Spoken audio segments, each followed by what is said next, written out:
This is why spiritual teachers throughout all the centuries have made such a big deal out of desirelessness. They've every tradition have said, look, folks, your problem is you desire too many things.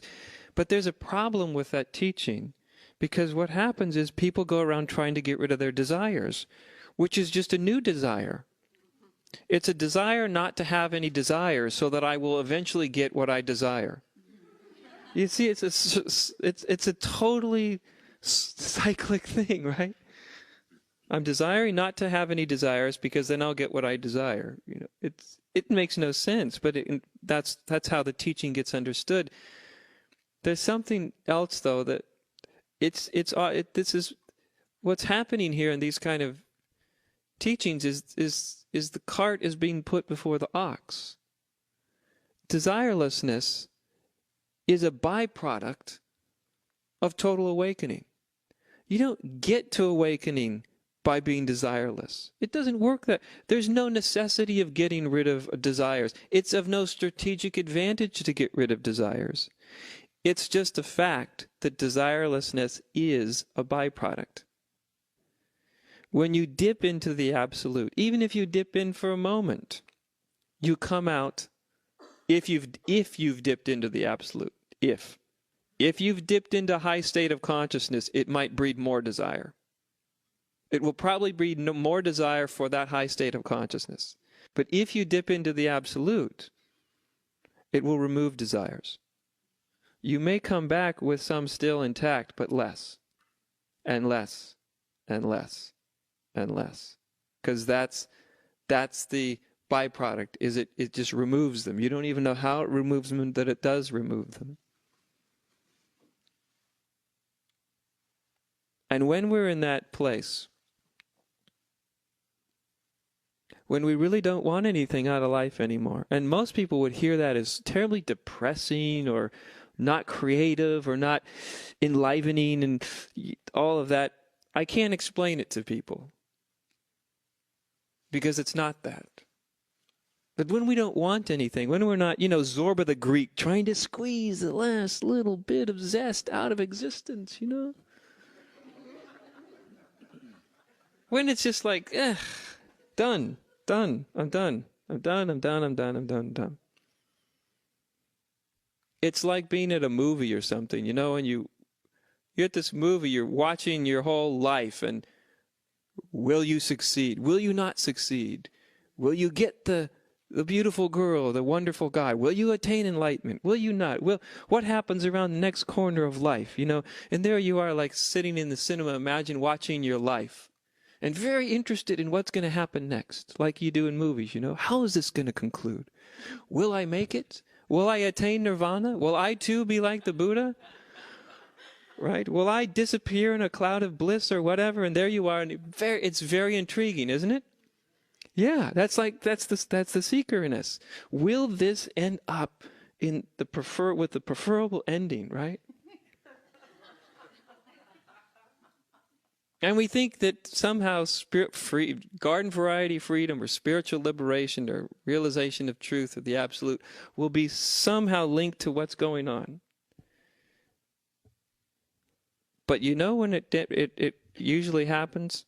It's as if you're sitting in that theater watching that thing called you, and something just inside says to itself, I'm done. This is of extraordinary little entertainment value.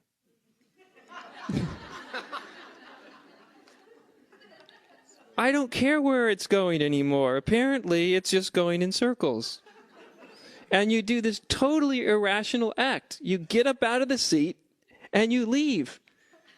Nothing's been solved, no conclusion. You didn't wait for the end of the movie of your life. No credits are run. You didn't see if you ended up enlightened or not enlightened, or it's just like something inside you just is done with it. It's just finished. It's no longer interested, and it leaves. I don't mean leaves this life, you don't jump off a bridge or something ridiculous like that, That's when you're very involved in the movie of your life, right? I mean something just, it doesn't matter. And at that moment, something else flashes something else goes, aha, the absolute, aha. Now that there's nothing tying you into the dream state. No, what ties us into is our emotional bonds. That desire is an emotional connectivity, right? It's like you have an emotional cord from you into something. Mostly we have an emotional cord from us into outcome.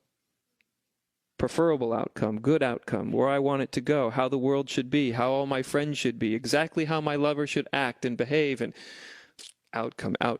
We've even got cords into the past saying, outcome sucks, hated it, shouldn't be that way. So we got all these cords into the past, into a future that doesn't exist, and these emotional, energetic cords into everybody we know. Right? And there's something else, though. It's this deepest spiritual maturity. Something else. Just, that's why I always say that it's an irrational act. Waking up is the ultimate irrational act. There's no reason for it. It's just like something out of nowhere, for no particular reason, just goes, I'm done. I'm done. You take off your little jacket of attachments, throw it on the floor, and it's done. And then there's nothing. There's not this this emotional connection in the form of grasping and pushing away. Now the absolute is awake in you. See? Now it's alive within you. The old consciousness cannot understand life being rich and fulfilling and amazing without this emotional connection everywhere. It can't fathom it. If that's not there, my God, it would just be dull, boring, lifeless, sit in a cave, full lotus, totally detached from the whole world, saying, you know what?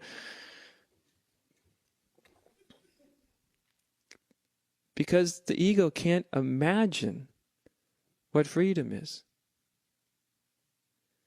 From the perspective of the absolute, all this emotional attachment is just seen for what it is. Suffering, separation, endless dramatic events of no entertainment value with an outcome that's assured, suffering. It's, you know the end of every script, you know?